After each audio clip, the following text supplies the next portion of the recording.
Salut les amis, j'espère que vous allez bien. Donc aujourd'hui je vais faire juste une petite vidéo sur le logiciel Miraclebox. Je veux un peu expliquer le rôle de deux onglets importants dans le décodage des smartphones avec le logiciel Miraclebox. Donc le but de cette vidéo est juste de vous montrer quelques petites astuces de décodage sur certains téléphones grâce à Miraclebox en utilisant soit les CPU Mediatek ou les Spectrum. Ces onglets que vous voyez ici sur Miraclebox sont des CPU des téléphones. Les CPU c'est quoi? Ce sont des processeurs, donc les modèles de processeurs que chaque téléphone contient. Bon, je vais commencer juste par les CPU Mediatek, les MTK.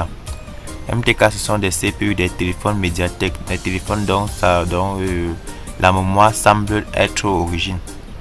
Ce ne sont pas les téléphones à mémoire flashée.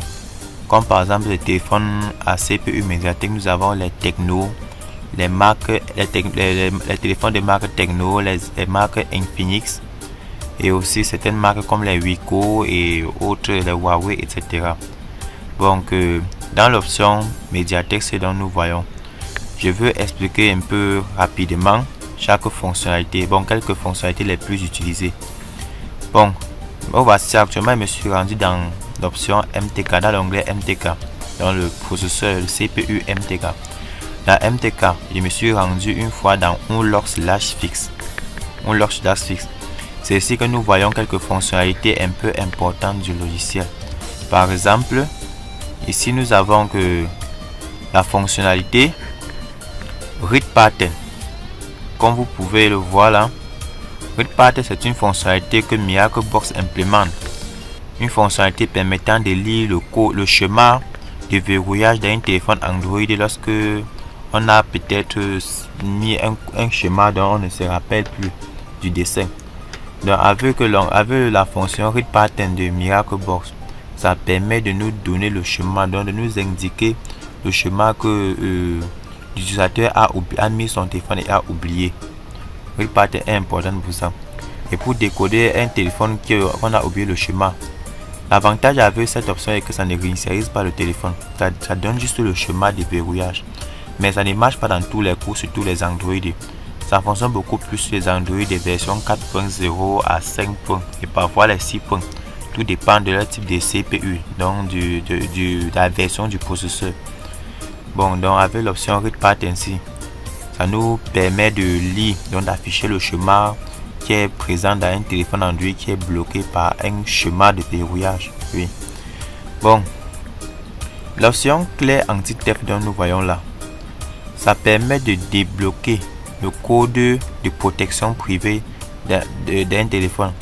Par exemple, il y a les téléphones Android de nos jours que, après avoir initialisé, donc après avoir restauré, que ce soit manuellement ou méthode par brute force en utilisant les combinaisons volume plus volume moins plus touche d'allumage. Après avoir fait un hard reset, le téléphone démarre, mais ça nous demande un code de vie privée ou bien un code de protection privée. Donc nous ne connaissons même pas d'où ça sort. Même après les recherches sur internet, on ne trouve pas la solution à ça. Or, il n'y a que l'option sur Miraclebox qui permet de casser toute cette protection. Clé anti-theft. En français, ça veut dire supprimer ou c'est l'anti-vol, un truc de ce genre. Donc, en cliquant sur ce clé anti-theft, en laissant ici les CPU comme nous voyons là sur carte boot, auto connect et universal, il suffit juste de cliquer clé anti-theft. Laissez toutes ces options ci par défaut. Donc, sur le carte boot et universal par défaut, vous cliquez juste sur Start. Vous cliquez sur le bouton Start button dont nous voyons là. Une fois qu'on a cliqué sur Start, le logiciel nous demande que attention, backup flash before operating, qu'il faut faire une sauvegarde du flash après l'opération. Mais il faut d'abord lancer la sauvegarde. Bon, de notre côté, bon, cette option ne peut pas endommager le système. Donc, ça ne peut pas corrompre le système. Nous allons juste cliquer sur non. Ensuite, connecter le téléphone qui est codé. Et il faut toujours se rassurer que le téléphone doit être toujours éteint. En tout cas, ils indiquent même sur leur description ici là. Donc, ils ont annoté ça, le numéro 1, ils disent power off on. Donc, il faut éteindre d'abord le téléphone, enlever la batterie et réinsérer la batterie. ensuite utiliser un câble USB et ainsi de suite. Bon, comme je viens d'expliquer, avec l'option clé anti-theft, ça va vous permettre d'enlever la protection privée sur le téléphone. Et l'option c'est de nous voyons ici Clear Setting FRP, Clear Setting /FRP. Ça c'est l'option qui permet de déverrouiller les téléphones Android. Donc après avoir initialisé, ça demande de se connecter au réseau Wi-Fi. Donc généralement ces téléphones sont bloqués sur le compte Google. Même après avoir inséré le Wi-Fi, donc connecté sur un Wi-Fi, ça nous demande de mettre le compte Google de l'ancien propriétaire du téléphone. Là, ça nous paraît difficile parce qu'on ne connaît pas à qui appartient le téléphone et on ne sait pas comment on va bypasser cette sécurité. La sécurité FRP qui signifie Factory Reset Protection. C'est une sécurité que Google a implémentée sur les nouvelles sorties d'Android, donc de version 5.0 en montant, de façon à ce que après avoir fait un hard reset du téléphone, il faut confirmer par son compte Google que c'est toi le propriétaire même de l'appareil pour que l'appareil soit utilisable complètement. Donc avec cette option, c'est Clear Setting /FRP, ça permet de balayer toute cette sécurité là. Une fois qu'on a cliqué sur Clear Setting /FRP, on ne touche plus rien d'autre option, on laisse tout intact par défaut. On clique sur le bouton Start comme ceci. Ensuite on clique toujours sur non. Une fois que l'opération est lancée, quand nous voyons le programme affiché Waiting for USB port, là nous pouvons éteindre le téléphone. Ensuite nous connectons le câble USB. Nous allons voir différents bouts se charger. Ensuite nous allons voir done, un message done va s'afficher pour signaler que c'est ok. Ensuite nous allons enlever la batterie, remettre et redémarrer le téléphone. Tout serait ok. Donc comme vous pouvez le constater, donc avec l'option Read Pattern, c'est pour lire le schéma de verrouillage. Clear Anti-Theft pour supprimer le code de protection privée. Le Clear Setting FRP, c'est pour bypasser le compte Google, la sécurité de la connexion au Wi-Fi. Nous avons aussi le Unlock Network pour désimloquer les téléphones qui sont codés par un opérateur. Nous avons le Reset Code pour réinitialiser complètement le téléphone. Réinitialiser, c'est-à-dire ça va supprimer le contenu du téléphone. Donc formater toutes les photos, vidéos et autres. Nous avons plusieurs options, mais nous n'allons pas voir tout ça aujourd'hui parce que ça va rendre la vidéo tellement longue. Bon, n'hésitez pas d'abord de vous abonner à la chaîne pour ne rater aucune de nos prochaines vidéos. Abonnez-vous et ensuite partagez la vidéo. Bon, on va se rendre sur l'option Extra. Dans Extra, comme vous pouvez le constater, tout ce que je vais vous montrer ici, ce n'est que l'option FRP Remove. FRP Remove, c'est toujours l'équivalent, donc c'est l'équivalent de Clear Setting FRP. La différence entre ces deux options, entre le Clear Setting FRP et le FRP Remove, c'est que le premier, c'est là que nous voyons, le Clear Setting FRP, ça réinitialise d'abord le téléphone. C'est-à-dire, si le téléphone avait le code ou le schéma, ça va d'abord formater tout le contenu du téléphone. Ensuite, après, ça va une fois supprimer le compte Google, donc bypasser le compte Google. Mais là, le téléphone va beaucoup mettre long pour démarrer. Ça va tellement mettre long pour démarrer.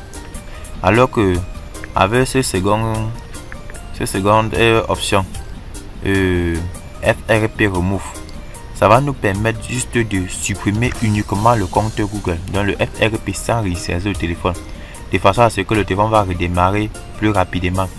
Donc c'est le genre que si un client vient chez vous avec un téléphone déjà bloqué et que il a déjà réinitialisé sa demande de se connecter au Wi-Fi, vous n'avez plus besoin de partir encore cliquer sur Clear Setting FRP, parce que vous cliquez là, ça va encore beaucoup tuer le temps.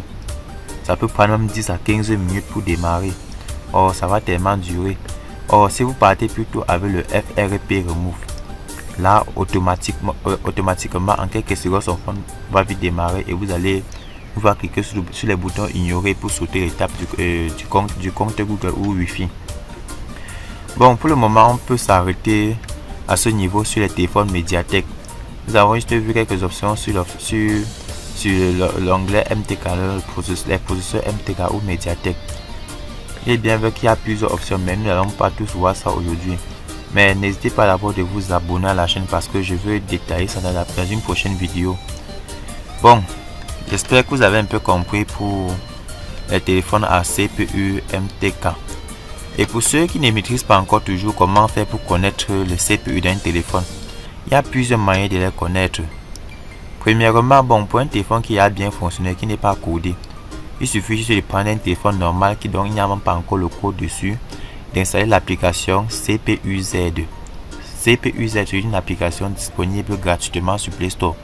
Avec cette application, vous allez connaître le modèle de votre téléphone, le type de CPU, donc le processeur de votre téléphone. Avec le CPU, donc après avoir eu l'idée de ce qu'est le CPU de votre téléphone, vous pouvez connaître avec quel onglet et travailler avec Miraclebox si un autre téléphone de ce genre vient avec un problème similaire. Bon, nous allons sauter l'option MTK et partir sur les SPD. SPD, ce sont les CPU Spectrum. Et dans les téléphones Android utilisent les processeurs Spectrum. Spectrum, c'est un processeur chinois. Dans tous les téléphones qui utilisent les CPU Spectrum, ce sont les téléphones chinois. Donc, généralement, les Spectrum sont les téléphones dont ils n'ont pas les vraies mémoires. Les mémoires sont flashées. Et même la version d'Android est flashée. Flashée, c'est-à-dire ça vient avec des fausses capacités. On nous fait croire qu'on a un grand téléphone alors que c'est un téléphone copié. Donc, les téléphones généralement qui sont copiés Android ou autres, ce sont les téléphones Spectrum. Et pour débloquer ces Spectrum là, c'est très simple. Si par exemple je viens avec un téléphone, bon, considérons que c'est une bête marque, par exemple comme même la Itel, ou bien les marques comme les XTG ou les KGT, les bêtes marques là, les marques dont on ne connaît même pas la source. Il suffit juste de se rendre sur SPD comme nous voyons là, cliquer sur RD Unlock. RD Unlock, c'est l'option qui permet d'enlever que ce soit le schéma ou le code sur les téléphones à CPU et Spectrum. Donc vous cliquez sur RD Unlock. Après avoir cliqué sur RD Unlock, vous cochez l'option ci-dessous, Clean Passcode. Une fois cliqué sur Clean Passcode, donc il faut qu'elle soit cochée. Vous devez choisir le type de CPU de votre téléphone. Donc il faut cliquer sur Choose Type. Ça va dérouler les CPU. On va chercher le CPU qui correspond à notre modèle d'Android. Par exemple, si nous utilisons peut-être un simple téléphone Android comme les Itel, les KGT, les XTG, ça utilise les processeurs Spectrum, dont les modèles 8810, 6820. Ceci, c'est le processeur qui débloque la plupart des téléphones à processeur Spectrum. Donc, généralement, les téléphones Android. Donc, lorsqu'on clique, on règle comme ceci. On choisit SPD, RD Unlock, Clean Passcode. Sur Choose Type, on choisit le SPD 8810, 6820. On ne touche plus autre option. On clique sur Start Button. Lorsque ça affiche le message Scanning USB Serial Port, on éteint le téléphone. Une fois que le téléphone est éteint, c'est un peu différent des MTK. Dès que quand le téléphone est éteint, vous appuyez les deux touches volume au même moment, dans le volume haut et volume moins, volume plus et volume moins. Vous appuyez ça au même moment, vous maintenez les deux touches au même moment. Vous prenez le câble USB, vous choquez. Les touches volume vont toujours être appuyées. Donc vous allez maintenir ça au même moment et connecter le cordon. Dès que vous allez connecter le cordon, vous allez voir ça va commencer à charger les boots automatiques. Une fois que les bouts vont charger, vous allez patienter, ça va finir l'analyse. Dès que ça va finir l'analyse, ça va afficher le message done. Donc c'est pour dire que tout est ok. Donc ça a déjà déverrouillé. Vous allez juste enlever dans la batterie, lâcher toutes les touches volume et redémarrer le téléphone. Une fois le téléphone démarré, vous allez constater que tout est quitté. Donc le schéma ou le code. L'avantage qu'on a sur les téléphones SPD, c'est que après avoir débloqué un téléphone SPD, ça n'efface pas son contenu. Donc s'il y avait que quoi dans la mémoire, ça reste toujours. Les photos, vidéos, contacts, ça reste, rien n'est pas. Donc c'est différent des téléphones MTK. C'est très différent même. Et si c'est pour les téléphones MTK, les téléphones Spectrum, qui ont les téléphones clavier, par exemple les téléphones qui ont les claviers comme la marque, les téléphones Itel et autres, nous allons juste utiliser le processeur, le SPD 6600L et bon, le processeur qui finit par 6531, c'est le processeur qui débloque les téléphones clavier. Mais les téléphones on manipule juste. Il suffit juste de cocher là. On va faire la même procédure que sur l'Android. On coche RD Unlock, Clean Passcode et on choisit son processeur de 6531.